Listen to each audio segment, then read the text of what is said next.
ಶ್ರೀ ಗುರುಭ್ಯೋಂ ನಮಃ. ಹರಿ ಓಂ. ನಮಸ್ತೆ ಎಲ್ರಿಗೂ. ಹೇಗಿದ್ದೀರಾ? ಎಲ್ಲರೂ ಚೆನ್ನಾಗಿದ್ದೀರಿ ಅಂತ ಅಂದ್ಕೊಳ್ತಿದ್ದೀನಿ. ಎಲ್ಲರೂ ಚೆನ್ನಾಗಿರಿ. ಸೊ ಇವತ್ತು ನಾವು ಒಂದು ಟಾಪಿಕ್ನ ಬಗ್ಗೆ ಮಾತಾಡೋಣ. ಅದೇನಂತ ಹೇಳಿದರೆ ಹೆಣ್ಣುಮಕ್ಕಳು ನೀವೇನು ಮಾಡ್ತಿದ್ದೀರಿ, ಅಥವಾ ನಿಮ್ಮ ಮನೆಯಲ್ಲಿರುವ ಹೆಣ್ಮಕ್ಳು ಏನು ಮಾಡ್ತಿದ್ದಾರೆ, ಯಾವ ರೀತಿ ಇರಬೇಕು, ಯಾವ ರೀತಿ ಯೋಚನೆ ಮಾಡಬೇಕು, ಏನೆಲ್ಲ ಗಮನದಲ್ಲಿ ಇಟ್ಕೋಬೇಕು. ಬರೀ ಹೆಣ್ಮಕ್ಳಾಗಿ ಹುಟ್ಟಿ ದೊಡ್ಡವರಾಗಿ ನಮ್ಮ ಇಷ್ಟದಂತೆ ನಾವು ಬದುಕೋದಾ, ಅಥವಾ ನಮ್ಮ ಸುತ್ತಮುತ್ತ ಇರುವ, ನಮ್ಮ ಊರಿನಲ್ಲಿರುವ, ನಮ್ಮ ಸಮಾಜದಲ್ಲಿರುವ ಎಲ್ಲರನ್ನು ಯಾವ ರೀತಿ ನಾವು ನೋಡ್ಕೋಬೇಕು, ಯಾವ ರೀತಿ ನಾವು ಅವರಿಗೆ ಮರ್ಯಾದೆಯನ್ನು ಕೊಡಬೇಕು, ಅಥವಾ ನಾವು ತೆಗೆದುಕೊಳ್ಳೋ ಡಿಸಿಷನ್ನಿಂದ ಯಾರ್ಯಾರಿಗೆ ಏನೇನಾಗುತ್ತೆ, ಯಾರ್ಯಾರ ಮೇಲೆ ಎಂಥ ಪ್ರಭಾವ ಬೀರುತ್ತೆ, ಇದನ್ನೆಲ್ಲ ನಾವು ಗಮನದಲ್ಲಿ ಇಟ್ಕೋಬೇಕಾಗುತ್ತೆ. ಸೊ ಇದನ್ನು ಯಾವ ರೀತಿ ಅಂತ ನೋಡೋಣ. ಹೆಣ್ಮಕ್ಳು ನಿಮ್ಮ ಬುದ್ಧಿಯನ್ನು ನಿಮ್ಮ ಕೈಯಲ್ಲಿ ಇಟ್ಕೋಬೇಕಾಗುತ್ತೆ. ಅಂದರೆ ಯಾವ ರೀತಿ ನಾವು ನಡ್ಕೋಬೇಕು ಇನ್ನೊಬ್ಬರ ಮಧ್ಯೆ ಅಂತ ಅನ್ನೋದನ್ನು ನಾವು ಅರ್ಥ ಮಾಡಿಕೊಂಡು ಆಮೇಲೆ ನಮ್ಮ ಡಿಸಿಷನನ್ನು ನಾವು ತಗೋಬೇಕಾಗುತ್ತೆ. ನನ್ನ ಪ್ರೀತಿಯ ಹೆಣ್ಮಕ್ಳೇ, ಅಂದರೆ ನನ್ನ ವಿಡಿಯೋ ನೋಡ್ತಾ ಇರುವವರು ಆಗಲಿ, ಅಥವಾ ಯಾರದೇ ಮನೆ ಮಕ್ಕಳಾಗಲಿ, ಹೆಣ್ಮಕ್ಳಾಗಲಿ, ನಿಮಗೆ ನೀವು ಹೆಣ್ಣಾಗಿ ಹುಟ್ಟಿರೋದು ಒಂದು ಅದ್ಭುತ ಅಂತ ಹೇಳ್ತೀನಿ.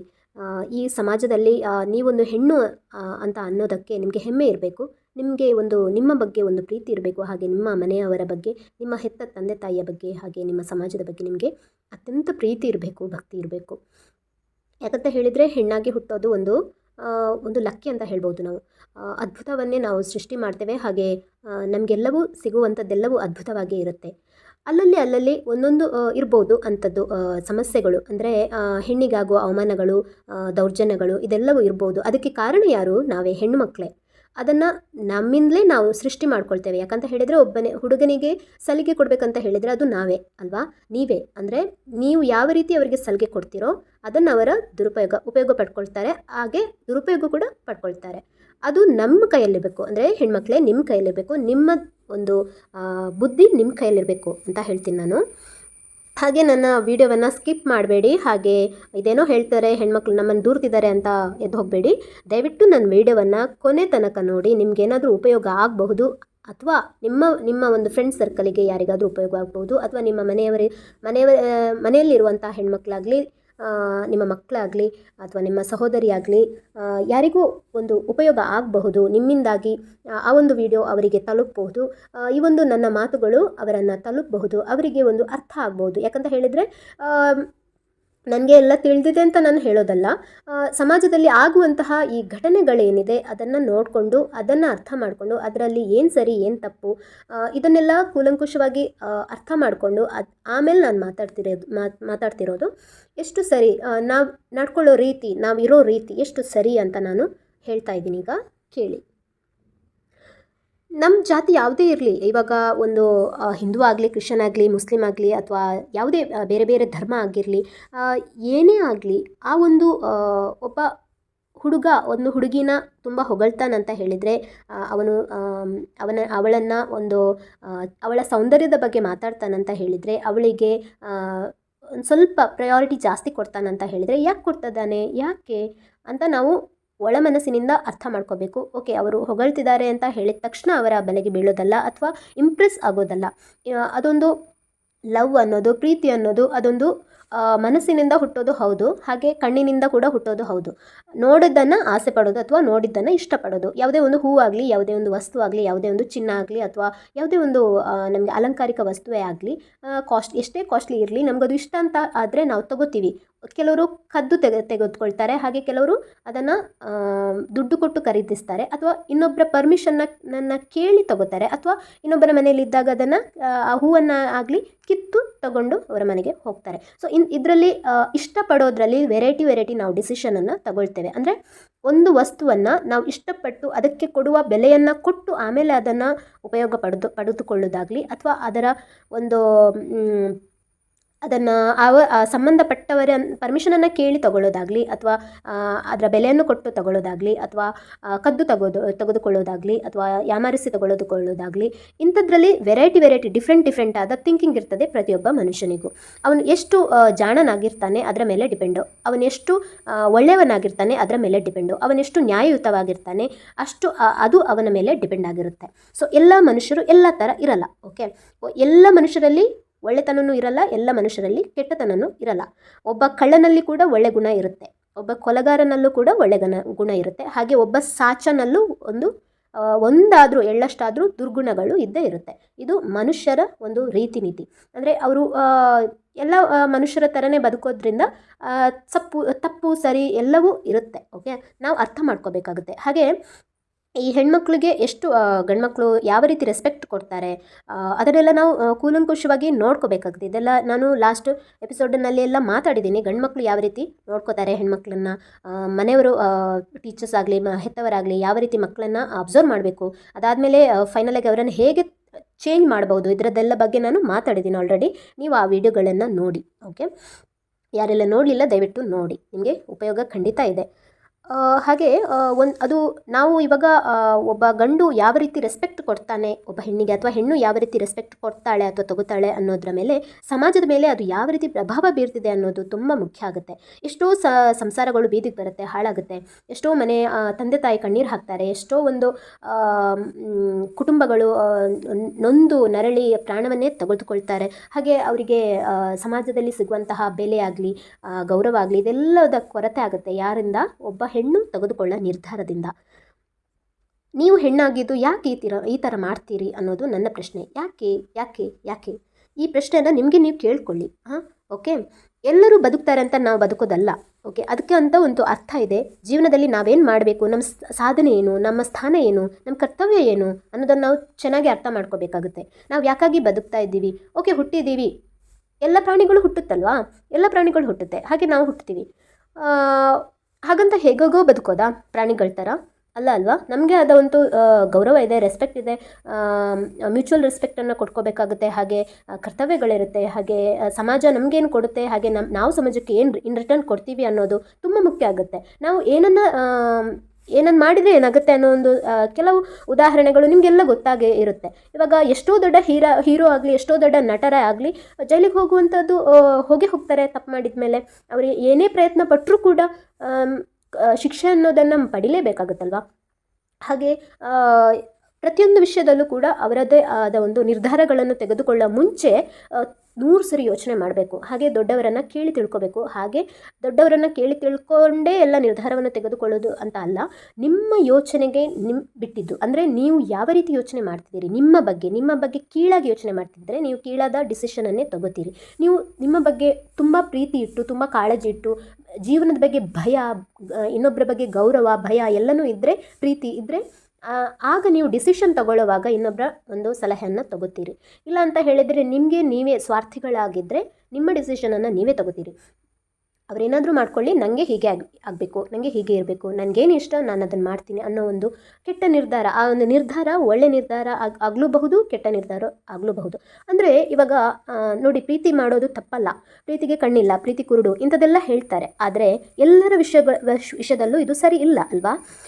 ಎಷ್ಟೋ ವರ್ಷಾನುಗಟ್ಟಲೆ ಪ್ರೀತಿ ಮಾಡ್ತಾರೆ. ಆದರೆ ಮದುವೆ ಆಗಿ ಎಷ್ಟೋ ಮಕ್ಕಳಾಗಿ 2-3 ಮಕ್ಕಳಾದಮೇಲೆ ಕೂಡ ಡಿವೋರ್ಸ್ ಮಾಡಿ ಇನ್ನೊಂದು ಮದುವೆ ಆಗಿ, ಅಥವಾ ಡಿವೋರ್ಸ್ ಆಗದೇ ಬೇರೆ ಅಫೇರ್ಸ್ಗಳನ್ನು ಇಟ್ಕೊಂಡು ಸಂಸಾರವನ್ನು ಹಾಳು ಮಾಡಿ, ಆ ಹುಟ್ಟಿದ ಮಕ್ಕಳಿಗೂ ಗೌರವ ಇಲ್ಲದ ಇರೋ ಹಾಗೆ, ಆ ಮಕ್ಕಳು ಒಂದು ತಪ್ಪಿತಸ್ಥ ಭಾವನೆಯಲ್ಲಿ ಬೀಳೋ ಹಾಗೆ ಎಷ್ಟೋ ಮಂದಿ ಮಾಡ್ತಾರೆ. ನೀವು ನೋಡ್ತಾ ಇದ್ದೀರಿ ಅಲ್ವಾ?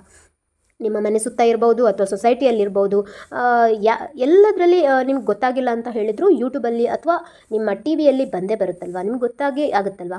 ಎಲ್ಲ ನ್ಯೂಸ್ ಚಾನಲ್ಗಳಲ್ಲೂ ಇದ್ದಿದ್ದೇ ಅದು. ಇಂಥವರು ಈ ತಪ್ಪು ಮಾಡಿದರು, ಅಂಥವ್ರು ಆ ತಪ್ಪು ಮಾಡಿದರು ಅಂತ.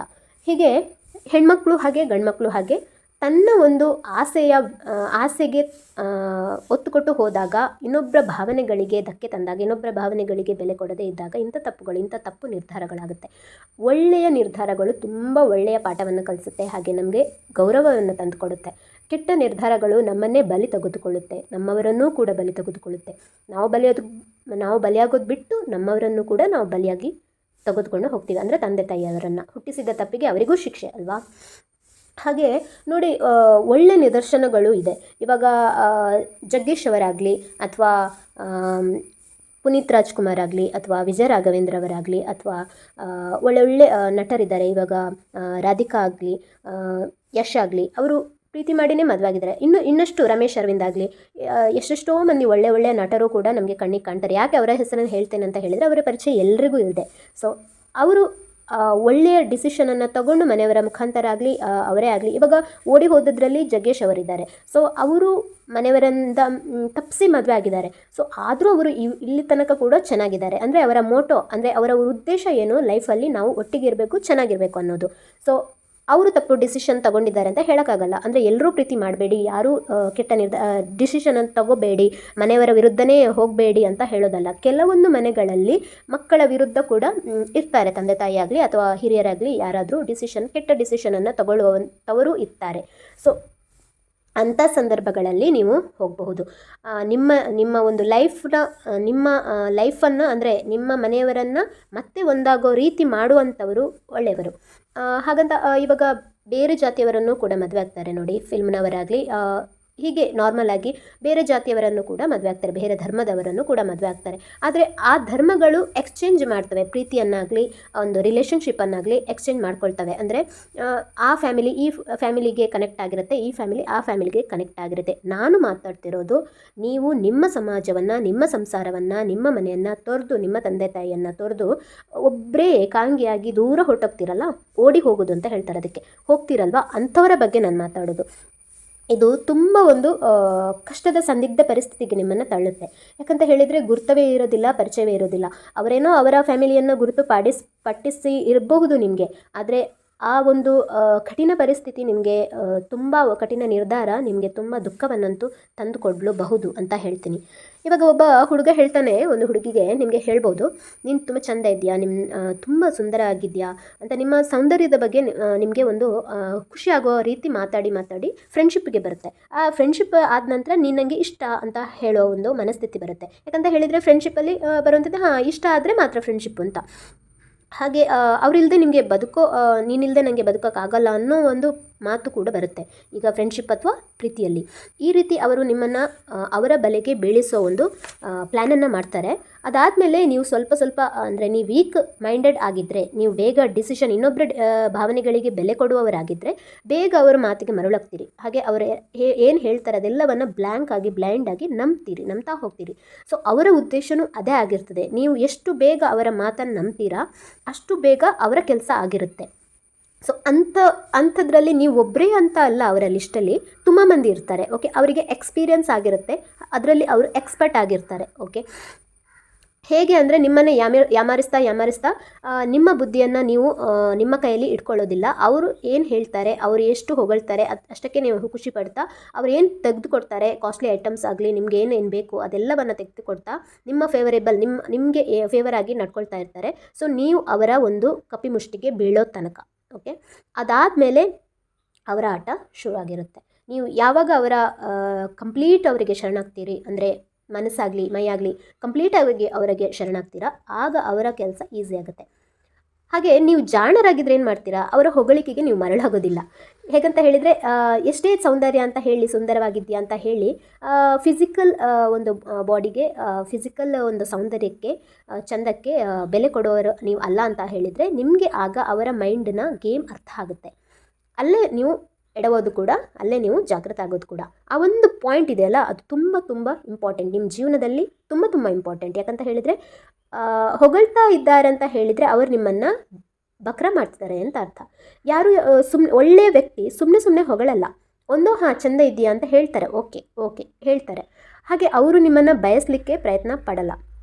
ಅದು ನಿಮ್ಮ ಪರ್ಮಿಷನನ್ನೇ ಕೇಳಿ. ಅವ್ರಿಗೆ ಇಷ್ಟ ಅಂತ ಹೇಳಿದರೆ, ಯಾವುದೇ ಒಂದು ವ್ಯಕ್ತಿಗೆ ಇಷ್ಟ ಅಂತ ಹೇಳಿದರೆ, ಅವರು ಮನೆಯಲ್ಲಿ ಪರ್ಮಿಷನನ್ನು ಕೇಳಿ, ಮನೆಯವರ ಮುಖಾಂತರ ಬಂದು ಮನೆಯವರಿಗೆ ಇಷ್ಟ ಆಗುವಂತೆ ಮಾಡಿ, ಮನೆಯ ಒಪ್ಪಿಗೆಯನ್ನು ಎಲ್ಲವನ್ನು ಪಡೆದುಕೊಂಡು ಆಮೇಲೆ ನಿಮ್ಮನ್ನು ಪ್ರಪೋಸ್ ಮಾಡೋದಾಗಲಿ ಅಥವಾ ಮದುವೆ ಮಾಡ್ಕೊಳ್ಳೋ ಒಂದು ಮಾಡ್ತಾರೆ. ಹಾಗೆ ಬರೀ ಡೈರೆಕ್ಟಾಗಿ ನಿಮ್ಮ ಹತ್ರನೇ ಡಿಸಿಷನ್ ತೊಗೊಳ್ಳೋ ಥರ, ಯಾಮರಿಸೋ ಥರ, ಮನೆಯವರನ್ನು ಯಾಮರಿಸೋ ಥರ, ಅವರಿಗೆ ನೀನು ಇಷ್ಟ, ನಿನ್ನ ಮನೆಯವರಿಗೆ ನಾನಿಷ್ಟ, ಹಾಗೆ ಹೀಗೆ ಅಂತ ನಿಮ್ಮನ್ನು ಯಾಮರಿಸಿ ನಿಮ್ಮನ್ನು ಬುಟ್ಟಿಗೆ ಹಾಕ್ಕೊಳ್ಳೋ ಕೆಲಸವನ್ನು ಅವರು ಮಾಡಲ್ಲ, ಒಳ್ಳೆ ವ್ಯಕ್ತಿಗಳು. ಓಕೆ, ಕೆಟ್ಟ ಉದ್ದೇಶದಿಂದ ಹೊಂದಿರುವ ವ್ಯಕ್ತಿಗಳು ನಿಮ್ಮನ್ನು ಬಕ್ರ ಮಾಡ್ತಾರೆ, ನಿಮ್ಮನ್ನು ನಂಬಿಸಿ ಅಂದರೆ ನೀವು ಮುಂಚೆನೇ ಗೊತ್ತಲ್ವಾ ನೀವು ನಂಬ್ತೀರಿ ಅಂತ. ಸೊ ನೀವು ಅದರ ಫ್ಯಾಮಿಲಿ ಬಗ್ಗೆನೇ ಸುಳ್ಳು ಸ್ಟೋರಿಗಳನ್ನು ಹೇಳ್ತಾ ಹೋಗಿ ನಿಮ್ಮನ್ನು ಅವರು ಮಿಸ್ಗೈಡ್ ಮಾಡ್ತಾರೆ. ಓಕೆ, ಅದು ಒಳ್ಳೆ ವ್ಯಕ್ತಿ ಆಗಿದ್ದರೆ ನೀವು ಪರೀಕ್ಷೆ ಮಾಡಬೇಕಾಗುತ್ತೆ. ಅಂದರೆ ಅವ್ರೇನು ಮಾಡ್ತಾರೆ, ನಿಮ್ಮ ಆಸೆಗಳಿಗೆ, ನಿಮ್ಮ ಕನಸುಗಳಿಗೆ, ಅಂದರೆ ನೀವು ಒಂದು ಉದ್ದೇಶವನ್ನು, ಒಳ್ಳೆ ಹುಡುಗಿ ಆಗಿದ್ದರೆ ನೀವು ಉದ್ದೇಶ ಇಟ್ಕೊಂಡಿರ್ತೀರಿ ನಿಮ್ಮ ಜೀವನದ ಬಗ್ಗೆ. ನಾನು ಹಾಗೆ ಆಗಬೇಕು, ನಾನು ಹೀಗೆ ಆಗಬೇಕು, ಅಂದರೆ ಒಳ್ಳೆ ಕೆಲಸ ಆಗಲಿ, ಒಳ್ಳೆ ಕೆಲಸ ಅಂದರೆ ಡಾಕ್ಟರ್ ಇಂಜಿನಿಯರ್ ಅಂತ ಅಲ್ಲ, ಯಾವುದೇ ಒಂದು ವೃತ್ತಿ ಆಗಲಿ, ಜೀವನದ ವೃತ್ತಿ ಆಗಲಿ, ನಾನು ದುಡಿಬೇಕು, ಅಥವಾ ಮನೇಲಿದ್ದುಕೊಂಡೇ ಚೆನ್ನಾಗಿರಬೇಕು, ಲೈಫಲ್ಲಿ ಒಳ್ಳೆಯ ರೀತಿಯಲ್ಲಿರಬೇಕು, ಅಥವಾ ನಿಮ್ಮ ಆಸೆ ಆಕಾಂಕ್ಷೆಗಳು ಏನಿದೆ, ನಿಮ್ಮ ಒಂದು ಕನಸುಗಳೇನಿದೆ, ಅದಕ್ಕೆ ಬೆಂಬಲವಾಗಿ ನಿಂತು ನಿಮಗೆ ಯಾವುದೇ ರೀತಿಯ ಅಡ್ಡ ಬರದೆ ಅವರು ನಿಮಗೆ ಸಪೋರ್ಟ್ ಗೈಡರ್ ಆಗಿ ಅಥವಾ ಫ್ರೆಂಡ್ ಆಗೇ ಇರ್ತಾರೆ. ಅಂಥ ನಿದರ್ಶನಗಳು ಬೇಕಾದಷ್ಟಿವೆ. ಸೊ ತುಂಬ ಸುಂದರವಾಗಿ ನಿಮಗೆ ಸಪೋರ್ಟರ್ ಆಗಿ, ಗೈಡರ್ ಆಗಿ ನಿಮಗೆ ಇರ್ತಾರೆ ಅವರು. ಹಾಗೆ ಅಥವಾ ನಿಮಗೆ ಗೊತ್ತಿಲ್ಲದಾಗಿಯೇ ನಿಮಗೆ ಒಂದು ಹೆಲ್ಪ್ ಮಾಡ್ತಾ ಇರ್ತಾರೆ ಅಂಥ ವ್ಯಕ್ತಿಗಳು. ಕೆಲವರು ಏನು ಮಾಡ್ತಾರೆ ಅಂತ ಹೇಳಿದರೆ, ಹೆಲ್ಪ್ ಮಾಡೋ ಥರ ಮಾಡಿ ಅವರ ಒಂದು ಕೆಲಸ ಆಗಬೇಕಲ್ವ, ಅದಕ್ಕೆ ನಿಮ್ಮನ್ನು ಒಂದು ಎಲ್ಲ ಕೆಲಸಗಳನ್ನು, ನಿಮ್ಮ ಸಣ್ಣ ಸಣ್ಣ ಆಸೆಗಳನ್ನು ಈಡೇರಿಸ್ತಾ ನಿಮಗೆ ಅವರು ಹತ್ತಿರ ಆಗಲಿಕ್ಕೆ ನೋಡಿ, ಆಮೇಲೆ ನಿಮ್ಮನ್ನು ಅವರ ಬಲೆಗೆ ಬೀಳಿಸಿ, ನೀವು ಅವರನ್ನು ತುಂಬ ಇಷ್ಟಪಟ್ಟು ಇನ್ಯಾವತ್ತೂ ನಾವು ಬೇರೆ ಡಿಸಿಷನ್ ತಗೊಳ್ಳಲ್ಲ ಅನ್ನೋ ಮಟ್ಟಕ್ಕೆ ನಿಮ್ಮನ್ನು ಕರ್ಕೊಂಡು ಹೋಗ್ತಾರೆ. ಕೆಲವೊಂದು ಗಂಡು ಮಕ್ಕಳು ಯಾವ ರೀತಿ ಇರ್ತಾರಂತ ಹೇಳಿದರೆ, ಹೆಣ್ಣು ಮಕ್ಕಳು ಅವರ ಕೈಗೊಂಬೆ ಆಗ್ತಾರೆ, ಅಂದರೆ ಅಷ್ಟು ಮೋಡಿ ಮಾಡ್ತಾರೆ. ಮೋಡಿ ಮಾಡೋದು ಅಂತ ಹೇಳಿದರೆ, ಇವಾಗೆಲ್ಲ ಹೇಳ್ತಾರಲ್ಲ, ಏನೋ ಮಾಟ ಮಂತ್ರ ಮಾಡಿಸಿದ್ದಾರೆ, ಅಥವಾ ಏನೋ ಒಂದು ಫುಡ್ ಕೊಟ್ಟರು ತಿನ್ನೋಕ್ಕೆ, ಆಮೇಲಿಂದ ಮಕ್ಕಳು ಹೇಳಿದ್ದು ಕೇಳಲ್ಲ, ಅಥವಾ ಏನೋ ಒಂದು ಹೇಳ್ತಾರೆ. ಸೊ ಅಂದರೆ ಅವರ ವಶೀಕರಣಕ್ಕೆ ಬೀಳ್ತಾರೆ ಅಂತ ಅರ್ಥ. ವಶೀಕರಣ ಯಾವುದೇ ರೀತಿಯಲ್ಲಿ ಆಗಬಹುದು, ಮಂತ್ರ ಪಠನೆಯಿಂದ ಆಗಬಹುದು, ಅಥವಾ ತಿಂಡಿ ತಿನಿಸುಗಳಿಗೆ ಏನೋ ಹಾಕಿಕೊಟ್ಟಾಗ್ಬೋದು, ಯಾವ ರೀತಿಯಿಂದ ಬೇಕಾದರೂ ಆಗ್ಬೋದು. ಅದು ಆ ರೀತಿಯ ಒಂದು ಕ್ರೌರ್ಯ ಕೂಡ ನಡೀತಾ ಇದೆ ಸಮಾಜದಲ್ಲಿ. ನಿಮ್ಮ ಒಂದು ಆಲೋಚನಾ ಶಕ್ತಿ, ನಿಮ್ಮ ವಿವೇಕ ಎಲ್ಲವನ್ನು ನೀವು ಬದಿಗೊತ್ತಿ ಅವರಿಗೆ ದಾಸರಾಗ್ತೀರಿ ನೀವು. ಆಗ ನೀವು ಒಂದು ಮಾತು ಅಂದ್ಕೊಳ್ಳಿ, ನೀವು ಅವರ ಮಾತನ್ನೇ ನಂಬಿಕೊಂಡು ನೀವು ಮನೆಯವರಿಗೆ ಹೇಳದೆ ಕೇಳದೆ ಕುಟುಂಬ, ಸಂಸಾರ, ಸಮಾಜ, ಯಾವುದೇ ಒಂದು ಮರ್ಯಾದೆ ಎಲ್ಲವನ್ನು ಬದಿಗೊತ್ತಿ ನೀವು ಅವರೊಂದಿಗೆ ಓಡಿ ಹೋಗಲಿಕ್ಕೂ ಹೆಸರಲ್ಲ. ಅಂಥ ಒಂದು ದೊಡ್ಡ ನಿರ್ಧಾರದ ಕೆಲಸವನ್ನು, ತಪ್ಪನ್ನು ಮಾಡಲಿಕ್ಕೆ ಅವರು ಕಾರಣರಾಗ್ತಾರೆ. ಸೊ ನಿಮಗೆ ಅದು ದೊಡ್ಡದು ಅಂತ ಅನಿಸೋದೇ ಇಲ್ಲ, ತಪ್ಪು ಅಂತ ಅನಿಸೋದೇ ಇಲ್ಲ. ಹಾಗೆ ನಿಮ್ಮ ದೃಷ್ಟಿಯಲ್ಲಿ ಒಂದು ಆಶಾಗೋಪುರವನ್ನೇ ನೀವು ಕಟ್ಟಿರ್ತೀರಿ. ಅಂದರೆ ಅವರು ನಮ್ಮನ್ನು ಚೆನ್ನಾಗಿ ನೋಡ್ಕೊಳ್ತಾರೆ, ಚೆನ್ನಾಗಿ ಬಾಳಿ ಬದುಕುವಂತೆ ನಮಗೆ ಫೈನಲಿ ನಾವು ಸಾಯೋವರೆಗೂ ಅವರು ಆಸರೆಯಾಗಿರ್ತಾರೆ, ಕೊನೆವರೆಗೂ ನಮ್ಮ ಜೊತೆ ಇರ್ತಾರೆ ಅಂತ ನೀವು ಅಂದ್ಕೊಂಡು ಅವರ ಜೊತೆ ನೀವು ಓಡಿ ಹೋಗ್ತೀರಿ ಅಲ್ವಾ. ಮನೆಯಲ್ಲಿ ನಿಮಗೆ ಅಷ್ಟೊಂದು ವಿದ್ಯೆ ಕೊಟ್ಟಿರ್ತಾರೆ, ತಂದೆ ತಾಯಿಗಳು ಒಳ್ಳೆಯ ಗುಣ ನಡತೆ ಎಲ್ಲವನ್ನು ಕೊಟ್ಟಿರ್ತಾರೆ. ಎಲ್ಲಿ ಹೋಯಿತು ಆ ಪ್ರೀತಿ, ಎಲ್ಲಿ ಹೋಯಿತು ಆ ಅಕ್ಕರೆ, ಎಲ್ಲಿ ಹೋಯಿತು ಆ ಮಮತೆ, ಒಂಚೂರು ಭಯ ಅಥವಾ ಗೌರವ ಯಾವುದೂ ಇರದೆ ನೀವು ಹೇಗೆ ಅವರ ಜೊತೆ ಹೋಗ್ತೀರಿ? ಅಂದರೆ ಎಷ್ಟರ ಮಟ್ಟಕ್ಕೆ ನಿಮ್ಮನ್ನು ಅವ್ರು ಚೇಂಜ್ ಮಾಡಿರ್ತಾರೆ ಅಲ್ವಾ, ಅಥವಾ ಚೇಂಜ್ ಮಾಡ್ತಾರೆ. ಇದನ್ನು ನೀವು ನೆನ್ಪಿಟ್ಕೊಳ್ಳಿ.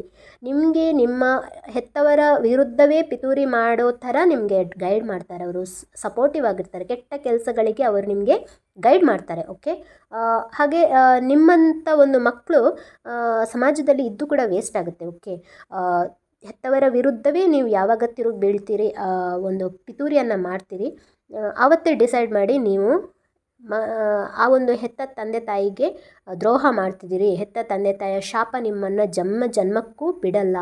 ಅವರಿಗೆ ತರಿಸಿದ ಕಣ್ಣೀರು ನಿಮಗೆ ಯಾವ ಜನ್ಮದಲ್ಲೂ, ಯಾವ ನದಿಯಲ್ಲಿ ಮುಳುಗಿದ್ರೂ ಅಥವಾ ಯಾವ ಒಂದು ತೀರ್ಥ ತಗೊಂಡ್ರೂ ನಿಮಗೆ ವಾಸಿಯಾಗದೇ ಇರುವಂಥ ಶಾಪ, ಕಾಯಿಲೆ ಥರ ನಿಮ್ಮನ್ನು ಬಾಧಿಸ್ತಾನೆ ಇರುತ್ತೆ ಲೈಫ್ ಲಾಂಗ್ ಅನ್ನೋದನ್ನು ನೀವು ಮರಿಬೇಡಿ. ಓಕೆ, ಈ ಹುಡುಗರು ಏನು ಮಾಡ್ತಾರೆ ಗೊತ್ತಾ, ಹೆಣ್ಮಕ್ಳಿಗೆ ನೀವು ಹುಷಾರಾಗಿರಿ ಅಂತಲೇ ಹೇಳೋದು ನಾನು. ತುಂಬ ಹುಷಾರಾಗಿರಿ ನೀವು. ಈ ಹುಡುಗರು ಏನು ಮಾಡ್ತಾರೆ ಅಂತ ಹೇಳಿದರೆ, ತುಂಬ ನಾಟಕ ಆಡ್ತಾರೆ. ಓಕೆ, ನಿಮ್ಮನ್ನು ಒಂದು ಅವರ ಅಂಕಿಗೆ ತಗೊಳ್ಳೋ ಥರ ಮಾಡೋ ತನಕ ನಿಮ್ಮನ್ನು ಅವರು ಪುಸಲಾಯಿಸ್ತಾರೆ. ನಿಮಗೆ ಒಂದು ಒಳ್ಳೆಯ ಫ್ರೆಂಡಾಗಿ, ಒಳ್ಳೆಯ ಸಂಗಾತಿಯಾಗಿರೋ ಥರ ಒಂದು ನಾಟಕ ಮಾಡ್ತಾರೆ.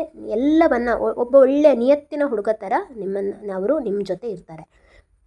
ನಿಧಾನವಾಗಿ ನಿಮ್ಮ ಮನೆಯವರನ್ನು, ನಿಮ್ಮತನವನ್ನು ಸಂಪೂರ್ಣವಾಗಿ ಮರೆಯುವಂತೆ ಅವರು ನಿಮಗೆ ನೋಡ್ಕೋತಾರೆ, ಅಂದರೆ ಮಾಡ್ತಾರೆ. ನೀವು ಸಂಪೂರ್ಣವಾಗಿ ಪರಿವರ್ತನೆ ಆಗೋ ಥರ ನಿಮಗೆ ಮಾಡ್ತಾರೆ ಅವರು. ಓಕೆ, ಸಂಪೂರ್ಣವಾಗಿ ಯಾವಾಗ ಬದಲಾಗ್ತೀರಿ ಅಂತ ಗೊತ್ತಾಯಿತು, ಅವ್ರಿಗೆ ಖಾತ್ರಿ ಆಯಿತು, ಆಗ ಅವರು ಅವರ ದಾರಿಗೆ ನಿಮ್ಮನ್ನು ಕರ್ಕೊಂಡು ಹೋಗಲಿಕ್ಕೆ ಸ್ಟಾರ್ಟ್ ಮಾಡ್ತಾರೆ. ಅವರ ಒಂದು ರೀತಿಯಲ್ಲಿ ನಿಮ್ಮನ್ನು ಚೇಂಜ್ ಮಾಡಲಿಕ್ಕೆ ಸ್ಟಾರ್ಟ್ ಮಾಡ್ತಾರೆ. ಅವರ ಧರ್ಮ ಆಗಿರ್ಬೋದು, ಅಥವಾ ನಮ್ಮ ಧರ್ಮದ ಹಿಂದೂ ಧರ್ಮ ಆಗಿರ್ಬೋದು, ಮುಸ್ಲಿಮ್ ಆಗಿರ್ಬೋದು, ಕ್ರಿಶ್ಚಿಯಾನಿಟಿ ಆಗಿರ್ಬೋದು, ಯಾವುದೇ ಆಗ್ಬೋದು, ಅವರವರ ಒಂದು ರೀತಿ ನೀತಿಗೆ ನಿಮ್ಮನ್ನು ಚೇಂಜ್ ಮಾಡಲಿಕ್ಕೆ ನೋಡ್ತಾರೆ. ಅವರ ದಾರಿಗೆ ಯಾವಾಗ ನೀವು ಹೋಗ್ತೀರಿ ಅಂತ ಹೇಳುತ್ತೋ ಅಲ್ಲಿ ಸ್ಟಾರ್ಟ್ ಆಗುತ್ತೆ ರಿಯಲ್ ಪಿಕ್ಚರ್. ಓಕೆ, ನಿಮಗೆ ಹೆಜ್ಜೆ ಹೆಜ್ಜೆಗೂ ರಿಸ್ಟ್ರಿಕ್ಟ್ ಮಾಡ್ತಾರೆ. ಆಮೇಲೆ ಅಂದರೆ ನೀವು ಮದುವೆ ಆಗಿ ಮಕ್ಕಳಾಗಿ ಆದಮೇಲೆ ಸ್ಟಾರ್ಟ್ ಮಾಡ್ತಾರೆ, ರಿಸ್ಟ್ರಿಕ್ಷನ್ ಹಾಕ್ತಾರೆ. ಅದಾದಮೇಲೆ ನಿಮಗೆ ಭಾವನೆಗಳಿಗೆ ಬೆಲೆನೇ ಕೊಡಲ್ಲ.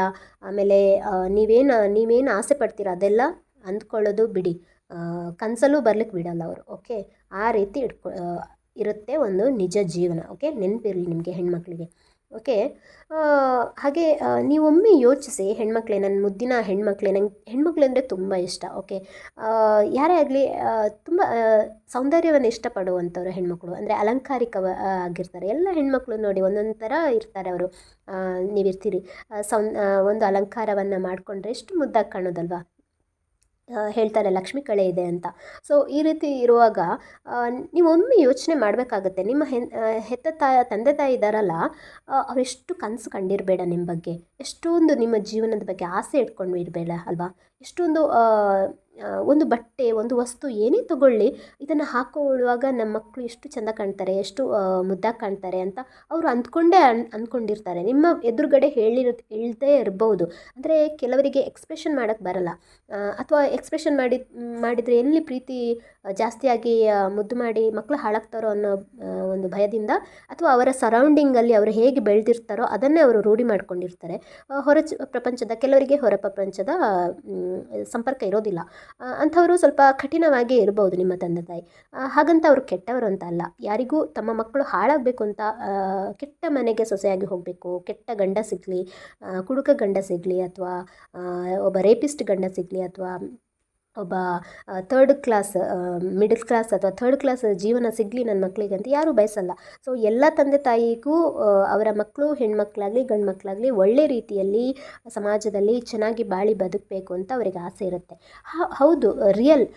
ಏನು ಗೊತ್ತಾ, ಒಂದು ಹೆಣ್ಮಕ್ಳಿಗೆ ಹೆಣ್ಮಕ್ಳಾಗಲಿ ಗಂಡು ಮಕ್ಕಳಾಗಲಿ ಅವರ ತಂದೆ ತಾಯಿ ಮೇಲೆ ಕಂಪ್ಲೇಂಟ್ ಇದ್ದೇ ಇರುತ್ತೆ. ಅಂದರೆ ನಿಮ್ಮ ತಂದೆ ತಾಯಿ ಮೇಲೆ ಕಂಪ್ಲೇಂಟ್ ಇದ್ದೇ ಇರುತ್ತೆ. ಯಾಕಂತ ಹೇಳಿದರೆ ಕೆಲವೊಂದು ತಂದೆ ತಾಯಿಗಳು ಕೂಡ ತಪ್ಪು ಮಾಡ್ತಾ ಇರ್ತಾರೆ. ಯಾಕಂತ ಹೇಳಿದರೆ ಅವರಿಗೆ ಅವರ ಯೌವನದಲ್ಲಿ ಪಾಠ ಮಾಡೋರು ಅಥವಾ ಅವರಿಗೆ ತಿಳಿ ಹೇಳುವವರು ಯಾರೂ ಇರಲ್ಲ, ಅಥವಾ ನಿನ್ನದು ತಪ್ಪು ಅಂತ ಹೇಳುವವರು ಇರಲ್ಲ, ಅಥವಾ ತಪ್ಪು ಅಂತ ಹೇಳಿದಾಗ ಅವರು ತಿದ್ದುಕೊಳ್ಳೋ ಮನಸ್ಥಿತಿಯಲ್ಲಿ ಇರಲ್ಲ. ಸೊ ಆಗ ಅವರಿಗೆ ಅದು ಅಭ್ಯಾಸ ಆಗಿರುತ್ತೆ, ರೂಢಿಯಾಗಿರುತ್ತೆ. ಅಂದರೆ ಒಂದು ಮದುವೆ ಆಗಿರುತ್ತೆ, ಮಕ್ಕಳಿರುತ್ತೆ, ಆಮೇಲೂ ಕೂಡ ಜೊಲ್ಲು ಸುರಿಸ್ತಾರೆ ಬೇರೆ ಹೆಂಡತಿಗೆ, ಅಥವಾ ಜೊಲ್ಲು ಸುರಿಸ್ತಾರೆ ಬೇರೆ ಗಂಡಂದಿರಿಗೆ. ಅಂದರೆ ಅವರು ಇನ್ನೊಬ್ಬರ ಹೆಂಡತಿ ಆ ಥರ ಅದರ ಮೇಲೆ ಅವರಿಗೆ ಕಣ್ಣಿರುತ್ತೆ, ಆಸೆ ಇರುತ್ತೆ. ಅಂಥವರ ಜಾತಕ ಆ ರೀತಿ ಇರುತ್ತೆ, ಅದಕ್ಕೆ ಅವರು ಆ ರೀತಿ ಮಾಡ್ತಾರೆ. ಸೊ ನಿಮ್ಮ ಜಾತಕ ಹೇಗಿದೆ ಅಂತ ನೀವು ಚೆಕ್ ಮಾಡ್ಕೊಳ್ಳಿ. ನಿಮ್ಮ ಜಾತಕ ಚೆನ್ನಾಗಿದ್ದರೆ ನೀವು ಚೆನ್ನಾಗೇ ಇರ್ತೀರ. ಹಾಗಂತ ಜಾತಕ ಕೆಟ್ಟದಿದ್ದರೆ ಕೆಟ್ಟದಾಗಬೇಕಂತಲೇ ಇಲ್ಲ. ನನಗೊಂದು ಕನ್ಸಲ್ಟೇಷನ್ ಬಂದಿತ್ತು ಮುಂಬೈಯಿಂದ. ಸೊ ಅವರ ಹೆಂಡತಿ ಬಗ್ಗೆ ಅವರಿಗೆ ಒಂದು ಸಣ್ಣ ಡೌಟು, ನನ್ನ ಹೆಂಡತಿ ಹೀಗಿರ್ತಾಳಾ, ನನಗೆ ಹೀಗೆ ಡೌಟ್ ಇದೆ. ಸೊ ತುಂಬ ವರ್ಷದ ಹಿಂದೆ ಡೌಟ್ ಇತ್ತು. ಮದುವೆ ಆಗಿ 2 ಮಕ್ಕಳು ಆದಮೇಲೆ ನನಗೆ ಅವಳು ಆ ಥರ ಬಿಹೇವ್ ಮಾಡಿದ್ಲು. ಇದು ನನಗೆ ಡೌಟ್ ಇದೆ, ಅದು ಕನ್ಫರ್ಮಾ ಅಲ್ವಾ, ಅಥವಾ ಇನ್ನು ಮುಂದೆನೂ ಹಾಗೆ ಆಗ್ತದಾ ಇಲ್ವಾ ಅಂತ ನನಗೆ ಹೇಳಿ ಅಂತ. ಸೊ ಚೆಕ್ ಮಾಡಿದಾಗ ಜಾತಕ ನಾನು ಕರೆಕ್ಟಾಗಿ ಕೂಲಂಕುಷವಾಗಿ ನೋಡದೆ ಹೇಗೆ ಹೇಳಿ ಅಲ್ವಾ. ಸೊ ಕರೆಕ್ಟಾಗಿ ನೋಡಿದಾಗ ಹೌದು, ಆ ರೀತಿ ಮನಸ್ಥಿತಿ ಇದೆ, ಗ್ರಹಗಳು ಆ ರೀತಿ ಮನಸ್ಸನ್ನು ಕೊಡ್ತವೆ. ಆದರೆ ಅವರಿಗೆ ತಿಳಿ ಹೇಳಿದ ಮೇಲೆ ನನ್ನ ಹೆಂಡತಿಗೆ ಕೌನ್ಸಲಿಂಗ್ ಮಾಡಿ, ಅಂದರೆ ಸ್ವಲ್ಪ ಬಿಡಿಸಿ ಹೇಳಿ ಅವಳಿಗೆ ಅರ್ಥ ಆಗಲಿ ಅಂತ ಹೇಳಿದಾಗ, ನಾನು ಮಾತಾಡಿದಾಗ ಆ ಒಂದು ಹೆಂಗಸು ತುಂಬ ಚೆನ್ನಾಗಿ ನನಗೆ ರೆಸ್ಪಾನ್ಸ್ ಮಾಡಿದರು. ತುಂಬ ಚೆನ್ನಾಗಿ ನಾನು ಹೇಳಿದ್ದನ್ನು ಕೇಳಿದರು. ಯಾಕಂತ ಹೇಳಿದರೆ ಕೆಲವರಿಗೆ ತಿಳಿಸಿ ಹೇಳೋ ಒಂದು ಜನಗಳು ಸಿಗಲ್ಲ, ತಿಳಿಸಿ ಹೇಳೋ ಒಂದು ಗಂಡ ಸಿಗಲ್ಲ, ಹೆಂಡತಿ ಸಿಗಲ್ಲ, ಅಥವಾ ಸಮಾಜದಲ್ಲಿ ವ್ಯಕ್ತಿಗಳು ಸಿಗಲ್ಲ. ಅವರನ್ನು ಇನ್ನಷ್ಟು ಅಡ್ಡದಾರಿಗೆ ಹೋಗೋ ಥರನೇ ಅವರಿಗೆ ಸಿಗುತ್ತೆ. ಯಾವಾಗ ಅಂತ ಹೇಳಿದರೆ ಅವರ ಕರ್ಮ ಜಾಸ್ತಿ ಆದಾಗ. ಒಳ್ಳೆ ಕರ್ಮ ಅಂದರೆ ಯಾವಾಗ ಕರ್ಮ ಕಳೆಯುತ್ತೋ, ಪಾಪ ಕಳೆಯುತ್ತೋ, ಆವಾಗ ಅವರಿಗೆ ಒಳ್ಳೆಯ ಗೈಡೆನ್ಸ್ ಸಿಗುತ್ತೆ. ಒಳ್ಳೆಯ ಒಂದು ಸಮಾಜದಲ್ಲಿ ಬೆರೆಯುವಂಥ, ಸಮಾಜದಲ್ಲಿ ನಡೆಯುವಂಥ ಮಾರ್ಗದರ್ಶನ ಸಿಗುತ್ತೆ. ಕೆಟ್ಟವರಿಗೆ ಕೆಟ್ಟವರ ಸವಸ ಸಿಗುತ್ತೆ, ಕೆಟ್ಟವರಿಗೆ ಕೆಟ್ಟವರ ಒಂದು ಮಾರ್ಗದರ್ಶನ ಸಿಗುತ್ತೆ. ಇದಂತೂ ಫೈನಲ್. ಓಕೆ, ನೀವು ಯಾರೆಲ್ಲ ಈ ವಿಡಿಯೋ ನೋಡ್ತಿದ್ದೀರಾ, ಒಳ್ಳೆಯ ದಾರಿಯಲ್ಲಿ ನಡೀರಿ, ಹಾಗೆ ಒಳ್ಳೆಯ ಗುಣಗಳನ್ನು ಅಳವಡಿಸ್ಕೊಳ್ಳಿ. ಹಾಗೆ ಒಳ್ಳೆಯ ಟೈಮ್ ಇದೆ ನಿಮಗೆ. ಯಾಕಂತ ಹೇಳಿದರೆ ನಾನೀಗ ಹೇಳ್ತಾ ಇದ್ದೀನಿ ನೋಡಿ, ಇದನ್ನು ಕೇಳೋ ಒಂದು ಮನೋಭಾವನೆ ಯಾರಿಗಿದೆಯೋ ನಿಮಗೆ ಒಂದು ಒಳ್ಳೆಯ ಟೈಮ್ ಶುರುವಾಗಿದೆ ಅಂತ ಅರ್ಥ. ಹೆಣ್ಮಕ್ಳಿಗೆ. ಓಕೆ. ಹಾಗೆ ಯಾರೇ ಆಗಲಿ ಅವರಿಗೆ, ತಂದೆ ತಾಯಿ ಆಗಲಿ ಅವರಿಗೆ ತಮ್ಮ ಮಕ್ಕಳು ಹಾಳಾಗಬೇಕು, ಇನ್ನೊಂದು ಮನೆ ಅವರ ನಾಶ ಆಗಬೇಕು ಅಂತ ಬಯಸಲ್ಲ. ನಮ್ಮ ಮನೆಗೂ ಕೀರ್ತಿ ತರಬೇಕು, ಹಾಗೆ ಹೋದ ಮನೆಗೂ ಇದ್ದ ಮನೆಗೂ ಎರಡು ಮನೆಗೂ ಕೀರ್ತಿ ತರಬೇಕು ಅಂತ ಒಂದು ಹೆಣ್ಮಕ್ಳಾಗಲಿ ಗಂಡು ಮಕ್ಕಳಾಗಲಿ ಅಂತ ಆಸೆ ಪಡ್ತಾರೆ ಅಲ್ವಾ. ಪ್ರತಿಯೊಂದು ಬಟ್ಟೆ ಆಗಲಿ ಬರೆ ಆಗಲಿ ಏನೇ ಒಂದು ವಸ್ತು ತಗೊಳ್ಳುವಾಗಲೂ ಅವರು ಫೀಲ್ ಮಾಡ್ತಾರೆ, ಓ ನನ್ನ ಮಗಳು ಹಾಕ್ಕೊಂಡ್ರೆ, ಅಥವಾ ಬೇರೆಯವರ ಮಕ್ಕಳು ಹಾಕ್ಕೊಂಡಾಗಲೂ ಅವರು ಫೀಲ್ ಮಾಡ್ತಾ ಇರಬಹುದು. ಅವರಿಗೆ ತೆಗೆದುಕೊಡೋ ಒಂದು ಕೆಪಾಸಿಟಿ ಇಲ್ಲದೇ ಇರಬಹುದು, ಆದರೆ ಅವ್ರು ಫೀಲ್ ಖಂಡಿತ ಮಾಡ್ತಾರೆ. ಒಬ್ಬ ಹೆಣ್ಮಗಳಾಗಿ ಗಂಡು ಮಗಳಾಗಲಿ ಅವರಿಗೆ ಹುಟ್ಟಿದ ಮೇಲೆ ಅವ್ರು ಫೀಲ್ ಮಾಡೇ ಮಾಡ್ತಾರೆ, ಓ ನನ್ನ ಮಕ್ಕಳು ಹಾಕ್ಕೊಂಡ್ರೆ ಎಷ್ಟು ಚೆನ್ನಾಗಿರ್ಬೋದು, ಎಷ್ಟು ಮುದ್ದಾಗಿರ್ಬೋದು ಅಂತ ಅವ್ರು ಫೀಲ್ ಮಾಡ್ಕೊಳ್ತಾರೆ. ಅವರಿಗೆ ತೆಗೆದುಕೊಡ್ಲಿಕ್ಕೆ ಹಣ ಇಲ್ಲದೇ ಇರಬಹುದು, ಇದ್ದಬಹುದು, ಆದರೆ ಅವರ ಮನಸ್ಸಿಗೆ ಯಾವತ್ತೂ ಕೊರತೆ ಇರೋದಿಲ್ಲ. ಕೆಲವರು ಹೇಳ್ಕೊಳ್ಳಲ್ಲ, ಕೆಲವರು ಹೇಳ್ಕೊಳ್ತಾರೆ, ಅಷ್ಟೇ ವ್ಯತ್ಯಾಸ. ಓಕೆ. ಇಂಥ ಒಂದು ತಂದೆ ತಾಯಿಗೆ ನೀವು ತುಂಬ ಒಂದು ಕಷ್ಟ ಕೊಡಬೇಡಿ. ಓಕೆ. ಯಾವತ್ತೂ ಕೂಡ ಅವರ ಒಂದು ಗುರಿ ಉದ್ದೇಶ ಮಕ್ಕಳ ಬಗ್ಗೆ ಪ್ರೀತಿ ಯಾವತ್ತೂ ಜಾಸ್ತಿನೇ ಇರುತ್ತೆ. ಇವಾಗ ಹೇಳ್ತಾರಲ್ವ, ಕೆಲವೊಂದು ಯಾವತ್ತೂ ಮಕ್ಕಳು ಕೆಟ್ಟವರಿರ್ಬೋದು, ತಂದೆ ತಾಯಿ ಕೆಟ್ಟವರಿರಲ್ಲ ಅಂತ. ಸೊ ತಾಯಿ ಕೆಟ್ಟವರಿರಲ್ಲ ಅಂತ ಕೆಲವೊಂದು ನೋಡಿ ಯಾರಿಗೋಸ್ಕರನೋ ಹೆತ್ತ ಮಕ್ಕಳನ್ನೇ ಬಲಿ ಕೊಡ್ತಾರೆ. ಅಂದರೆ ಗಂಡನಿಗೆ ಹುಟ್ಟಿದ ಮಕ್ಕಳನ್ನೇ ಬಲಿ ಕೊಡ್ತಾರೆ ಇನ್ನೊಬ್ಬನ ಒಂದು ಆಸೆಗಾಗಿ, ಅಥವಾ ಕೆಲವರು ಕೊಲ್ತಾರೆ ಮಕ್ಕಳನ್ನು. ಸೊ ಇಂಥ ಒಂದು ನಿದರ್ಶನವನ್ನು ನೋಡ್ತೀವಿ. ಕೆಟ್ಟ ತಂದೆ ತಾಯಿನೂ ಇರ್ತಾರೆ. ಯಾಕಂತ ಹೇಳಿದರೆ ಅವರವರ ಆಸೆಗೆ ಒಂದು ಯಾರು ಅಡ್ಡಾಗ್ತಾರೋ ಅವರನ್ನು ಬಲಿ ಕೊಡಬೇಕು ಅಂತ ಅವರಿಗೆ ಒಂದು ಮೈಂಡಿಗೆ ಬರುತ್ತೆ. ಸೊ ಅಂಥ ಫ್ರೆಂಡ್ಸ್ಗಳೇ ಅವರಿಗೆ ಸಿಗ್ತಾರೆ, ಅಂಥ ಒಂದು ಗೆಳೆತನವೇ ಆಗುತ್ತೆ. ಸೊ ಅದಕ್ಕೆ ನಾನು ಹೇಳ್ತಾ ಇದ್ದೀನಿ, ನಿಮ್ಮ ಗುಣಗಳು ಏನೇ ಇರಲಿ, ನಿಮ್ಮ ಗುಣಗಳನ್ನು ಒಳ್ಳೆ ರೀತಿಯಲ್ಲಿ ಬೆಳೆಸ್ಕೊಳ್ಳಿ. ಕೆಟ್ಟ ಗುಣಗಳನ್ನು ನಾವು ಯಾವಾಗ ಅಂದ್ಕೋತೀವೋ, ಅಂದರೆ ನಾವು ಏನು ಅಂದ್ಕೋತೀವೋ ಅದು ಮಲ್ಟಿಪ್ಲೈ ಆಗ್ತಾ ಹೋಗುತ್ತೆ. ಅದಕ್ಕೆ ನಮಗೆ ಯೂನಿವರ್ಸ್ ಕನೆಕ್ಟ್ ಆಗ್ತಾ ಹೋಗುತ್ತೆ. ಅದಕ್ಕೆ ನಮಗೆ ಯೂನಿವರ್ಸ್ ನಮಗೆ ಆ ಒಂದು ಎನ್ವಿರಾನ್ಮೆಂಟನ್ನು ಕೊಡ್ತಾ ಹೋಗುತ್ತೆ, ಆ ಒಂದು ಸಮಯ ಸಂದರ್ಭವನ್ನು ಸೃಷ್ಟಿ ಮಾಡ್ತಾ ಹೋಗುತ್ತೆ, ಕೋರಿಲೇಟ್ ಮಾಡ್ತಾ ಹೋಗುತ್ತೆ.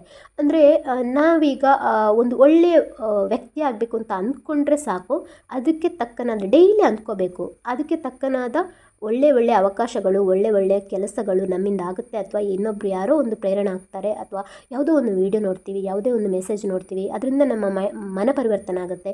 ಸೊ ನಾವು ಬದಲಾಗ್ತೀವಿ, ಸೊ ನಾವು ಅಂದ್ಕೊಂಡಿದ್ದನ್ನು ಮಾಡ್ತೀವಿ, ನಾವು ಚೇಂಜ್ ಆಗ್ತೀವಿ, ನಾವು ಒಳ್ಳೆಯವರಾಗ್ತೀವಿ. ಹಾಗೆ ಏನಾದರೂ ಮಾಡಲಿ, ನಾನು ಕೆಟ್ಟದ್ದು ಮಾಡಬೇಕು ಅಂತ ಅಂದ್ಕೊಂಡ್ರೆ ಅದಕ್ಕೆ ತಕ್ಕನಾಗಿ ಸಂದರ್ಭಗಳು, ಸಮಯಗಳು ಸೃಷ್ಟಿ ಆಗ್ತಾನೇ ಹೋಗುತ್ತೆ.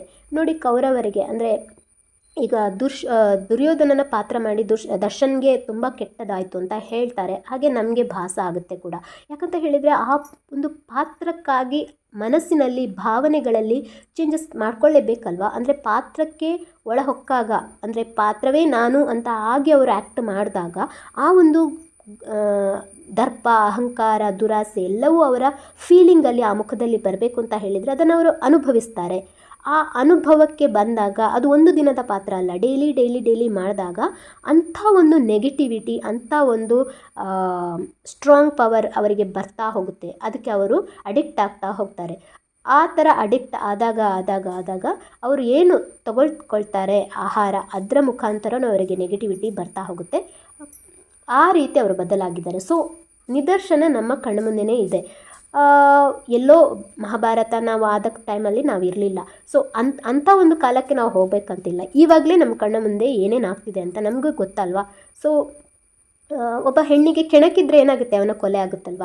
ಸೊ ಕೆಣಕುವಂತೆ ಮಾಡಿದ್ದಕ್ಕಾಗಿ ಏನಾಗುತ್ತೆ ಅಂದರೆ, ಒಬ್ಬ ಹೆಣ್ಣು ಯಾವ ರೀತಿ ಇರಬೇಕಾಗಿತ್ತು, ಅವಳು ಸರಿ ಇರಲಿಲ್ಲ ಅಂದರೆ ಅವಳ ಸಂಸಾರವನ್ನು ಬಿಟ್ಟು ಹಾಳು ಮಾಡಿಕೊಂಡು ಇನ್ನೊಬ್ಬರ ಮದುವೆ ಆದ, ಅವನಿಗೂ ಮಗನಿದ್ದ, ಇನ್ನೊಬ್ಬ ಗಂಡ ಹೆಂಡತಿಯನ್ನು ದೂರ ಮಾಡಿ ಅವಳು ಹೋಗಿ ಸೇರಿಕೊಂಡು ಅವಳು ಈಗ ಜೈಲು ಪಾಲಾಗಿದ್ದಾಳೆ. ಸೊ ಎಲ್ಲ ಒಂದು ಸಮಾಜ ಇದರಿಂದ ಪಾಠ ಕಲಿಯೋದಂತೂ ನಿಜ. ಇದು ಒಳ್ಳೆಯದಕ್ಕೆ ಆಗಿದೆ ಅಂತ ನಾನು ಹೇಳ್ತೀನಿ.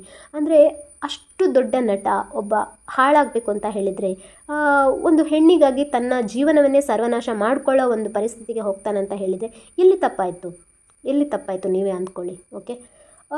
ಈ ರೀತಿ ನಮ್ಮ ಯೋಚನೆ ನಮ್ಮ ಕೈಯಲ್ಲೇ ಬೇಕು. ನಮ್ಮ ತಂದೆ ತಾಯಿ ನಮಗೆ ಒಳ್ಳೆಯದನ್ನೇ ಬಯಸ್ತಾರೆ, ನಾವು ಏನು ಕೊಡ್ತಿದ್ದೀವಿ ಅವರಿಗೆ ಅಂತ ನಾವು ಒಮ್ಮೆ ಯೋಚನೆ ಮಾಡಬೇಕು. ಮಕ್ಕಳಾಗಿ ಬರೀ ನಿಮ್ಮ ಸ್ವಾರ್ಥವನ್ನೇ ನೀವು ಬಯಸಬೇಡಿ.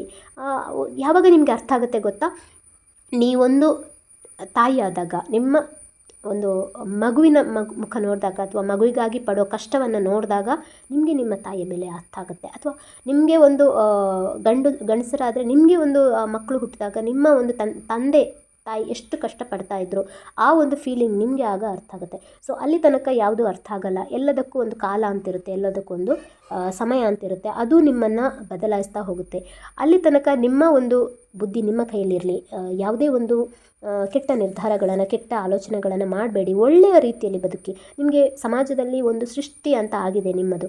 ಸೊ ಅದಾದಮೇಲೆ ನೀವು ಏನು ಮಾಡಬೇಕು ಅದನ್ನು ಮಾಡ್ತಾಯಿರಿ. ಅಂದರೆ ಒಳ್ಳೆಯ ವಿದ್ಯೆ ಕೊಡಿಸ್ತಾ ಇದ್ದಾರೆ, ನಿಮ್ಮ ತಂದೆ ತಾಯಿಗೆ ಎಷ್ಟು ಸಾಧ್ಯನೋ ಅಷ್ಟು ವಿದ್ಯೆಯನ್ನು ಕೊಡ್ತಾ ಇದ್ದಾರೆ, ಅದನ್ನು ಓದಿ ಚೆನ್ನಾಗಿ ಸಮಾಜದಲ್ಲಿ ವಿದ್ಯೆಯನ್ನು ಕಲೀರಿ. ಏನೇನು ಬರ್ತಿದೆ ಒಳ್ಳೆಯದನ್ನು ಮಾತ್ರ ಕಲೀರಿ. ಸೊ ಅದಾದಮೇಲೆ ಯಾವುದೇ ಡ್ರಗ್ಸ್ ಅಡಿಕ್ಟ್ ಅದು ಇದು ಅದೆಲ್ಲ ಮಾಡೋಕ್ಕೆ ಹೋಗಬೇಡಿ. ಚೆನ್ನಾಗಿ ಬದುಕಿ, ಚೆನ್ನಾಗಿ ಬಾಳಿ. ಸೊ ಅದಾದಮೇಲೆ ಒಳ್ಳೆಯ ಮಕ್ಕಳಂತೆಯೇ ಇರಿ ತಂದೆ ತಾಯಿಗೆ. ಓಕೆ, ಹೆತ್ತ ತಾಯಿಗೆ ಹೆಗ್ಗಣ ಮುದ್ದು ಅಂತ ಹೇಳ್ತಾರೆ. ಅಂದರೆ ಅವರಿಗೆ ಎಷ್ಟೋ ಪ್ರಾಯ ಆಗಲಿ ಎಷ್ಟೇ ಆಗಲಿ ಅವರಿಗೆ ಮಕ್ಕಳು ಅಂದರೆ ತುಂಬ ಮಮತೆ ಇರುತ್ತೆ. ಅಂದರೆ ಮಕ್ಕಳಿಗೆ ಏನೇ ಕಷ್ಟ ಬಂದರೂ ಅದು ತಾಯಿ ಕರುಳು ಚುರುಕು ಅನ್ನಂತೆ. ಸೊ ಅಂದರೆ ನೀವು ಎಷ್ಟೇ ದೊಡ್ಡವರಾದರೂ ಕೂಡ ಅವರ ಪ್ರೀತಿ ಕಡಿಮೆ ಆಗೋದಿಲ್ಲ. ಅಂಥದ್ರಲ್ಲಿ ನೀವು ಕಷ್ಟ ಕೊಟ್ಟರೆ, ದುಃಖ ಕೊಟ್ಟರೆ ಅವರು ಸಹಿಸ್ಕೊಳ್ತಾರೆ. ತುಂಬ ಶಾಪ ಹಾಕ್ತಾರೆ ನಿಮಗೆ.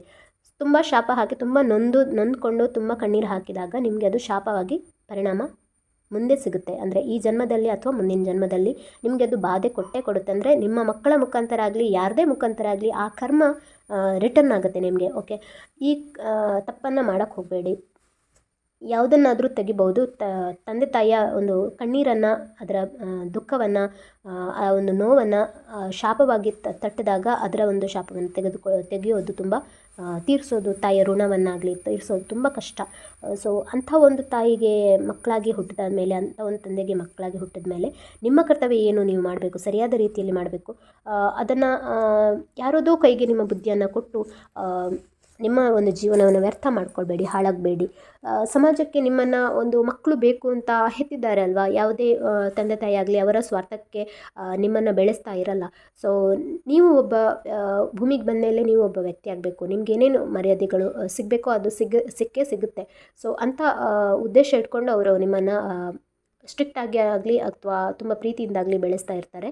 ಅದಕ್ಕೆ ಗೌರವವನ್ನು ಕೊಡಿ, ಅದಕ್ಕೆ ಮರ್ಯಾದೆಯನ್ನು ಕೊಡಿ, ಅವರಿಗೆ ಪ್ರೀತಿಯನ್ನು ಕೊಡಿ. ಇನ್ ರಿಟರ್ನ್ ಆಗಿ ನಿಮಗೆ ಏನೇ ಕೊಡಲಿಕ್ಕೆ ಸಾಧ್ಯ ಆಗದಿದ್ದರೂ ಪ್ರೀತಿಯನ್ನಂತೂ ಕೊಡಿ.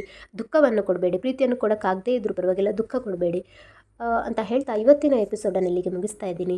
ಎಲ್ರಿಗೂ ಒಳ್ಳೆಯದಾಗಲಿ. ಎಲ್ಲರೂ ನಿಮ್ಮ ಬುದ್ಧಿಯನ್ನು ನಿಮ್ಮ ಕೈಯಲ್ಲಿ ಇಟ್ಕೊಳ್ಳಿ. ಅಂದರೆ ಯಾರ್ದೂ ಮಾತಿಗೆ ಮರಳಾಗೋ ಬದಲು ನಿಮ್ಮ ತಂದೆ ತಾಯಿಗೆ ಕಾಳಜಿಯನ್ನು ಮಾಡಿ. ಅವರು ಏನು ಹೇಳ್ತಾರೆ ಅದನ್ನು ಗಮನವಿಟ್ಟು ಕೇಳಿ. ಕೆಲವೊಂದು ಸರಿ ಹೇಳುವಾಗ ಅರ್ಥ ಆಗದೇ ಇರಬಹುದು ಅಥವಾ ಕಟು ಅಂತ ಅನ್ನಿಸ್ತಾ ಇರಬಹುದು ತಂದೆ ತಾಯಿಯವರು ಹೇಳುವಾಗ. ಆದರೆ ಮುಂದೆ ನಿಮ್ಮ ಜೀವನಕ್ಕೆ ಅದು ದಾರಿದೀಪವಾಗುತ್ತೆ. ಅರ್ಥ ಮಾಡ್ಕೊಳ್ಳಿ ಅಂತ ಹೇಳ್ತಾ ಇಲ್ಲಿಗೆ ಮುಗಿಸ್ತಾ ಇದ್ದೀನಿ. ಎಲ್ರಿಗೂ ಒಳ್ಳೆಯದಾಗಲಿ. ಸರ್ವೇ ಜನ ಸುಖಿನೋ ಭವಂತು, ಸನ್ಮಂಗಳಾನಿ ಭವಂತು.